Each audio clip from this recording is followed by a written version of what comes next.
Hello, it's Alex and welcome to Hey Little Thrifter. Today I'm going to be sharing with you my October book haul and thrift haul. The books are all from thrift stores and library book sales, and then the non-bookish items, there's just a couple of kind of highlights from things I've found over the past couple of months but haven't shared with you yet. And you may have noticed I'm in a slightly different spot here. I normally stand in front of my point horror display, but I hurt my back over a month ago and I'm still suffering with it. So long story short, I'm taking a load off and sitting down. So yeah, I have just started going to physical therapy for it, so hopefully that will help.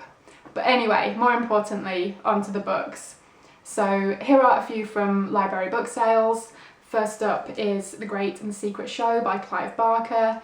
Really like this hardback edition. I don't know if it comes across well on camera, but it has like a metallic sheen and all of these faces within this kind of silvery blue colour.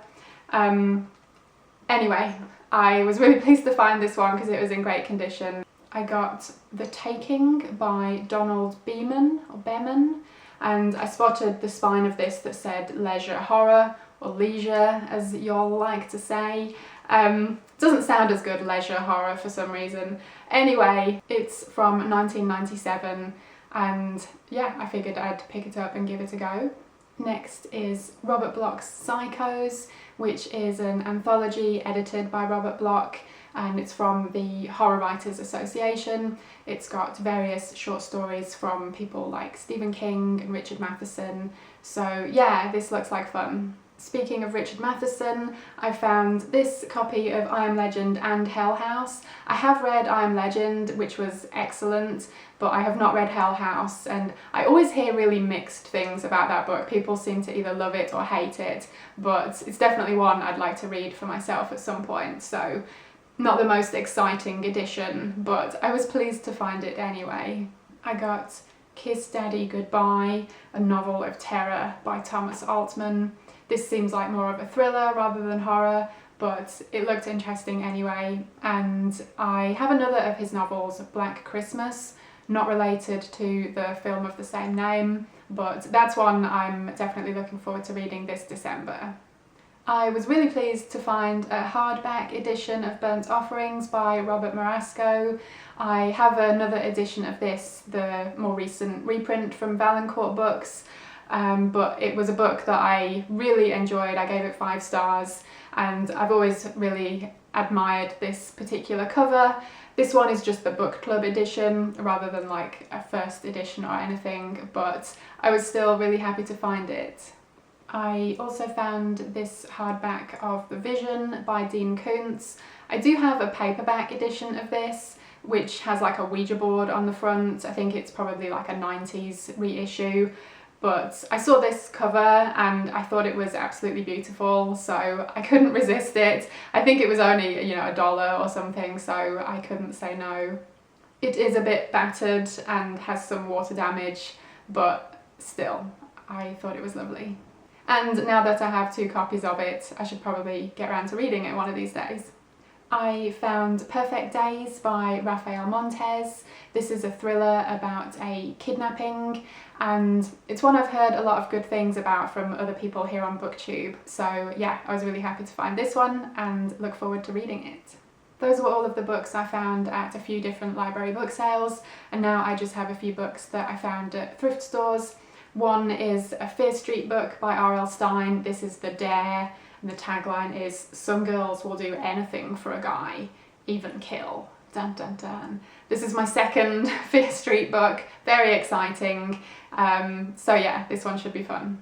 And in another thrift store I found 2 YA horror thriller type books, both with phone related covers, which I thought was really interesting because not only did I find them in the same store, but they were literally right next to each other on the shelf. So I don't know whether someone had placed them there specifically thinking, well, if someone is interested in one, they'll probably want the other. And yeah, they were right. So we have Just Dial a Number by Edith Maxwell, A Prank Phone Call Leads to Terror. and this is a 1980s reissue of a 70s book, and yeah, I couldn't resist this cover. And the second one is Watcher in the Dark by Beverly Hastings. When the terror begins, will Abby and her babysitter be the target?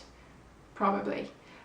This one is from 1986, and again, just look at that cover. I needed it in my life. So that was it for the books, and here are a few clothing items that I've thrifted over the past month or two that I thought you might enjoy seeing. First up is this amazing cardigan. So on one side we've got this ghosty and bats and a moon, and then down here we've got this pumpkin and a cat, and yeah, it's just all around wonderful. So this was a really fab find. It was like $2 or something, and yeah, very pleased to have this.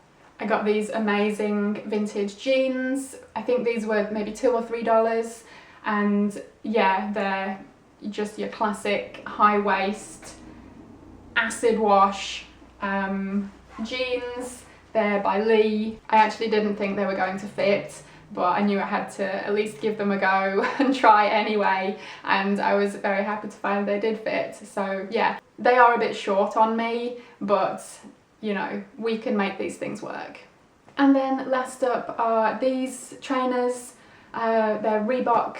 I think the style name is Freestyle High, and it's a style that I've actually been after for a really long time. Reebok do still make them, so you can buy them new, but I'm cheap, and I occasionally have a look on eBay and Poshmark and stuff, and just haven't pulled the trigger on buying a pair. So I was really stoked to find this pair at a prop sale. I'm going to put them down for a second. There was a prop sale for a TV series that had filmed here, and so basically it was just a warehouse full of furniture, clothing, other random bits and bobs. So it was quite fun to have a look around. I only left with these trainers, but that was enough to keep me happy, and they were only $5. They're in really good shape. They were probably only worn a couple of times during the duration of filming this TV show, and yeah, so they just needed a quick spray and a quick clean, and they were good to go. And I've been wearing them every day since. They're super comfy, and yeah, they're just really awesome. So those are all of my recent finds. Let me know if you've read any of these books, and if you think there are any I should read sooner rather than later. And yeah, I hope you're all having a wonderful October so far. It's almost Halloween, so I'm very excited for that. I'm just going to be staying in on Halloween night with some treats for trick-or-treaters, and yeah, definitely going to be watching a horror film or two. Thank you ever so much for watching. I hope you enjoyed it, and hopefully I will see you again in my next video. Bye!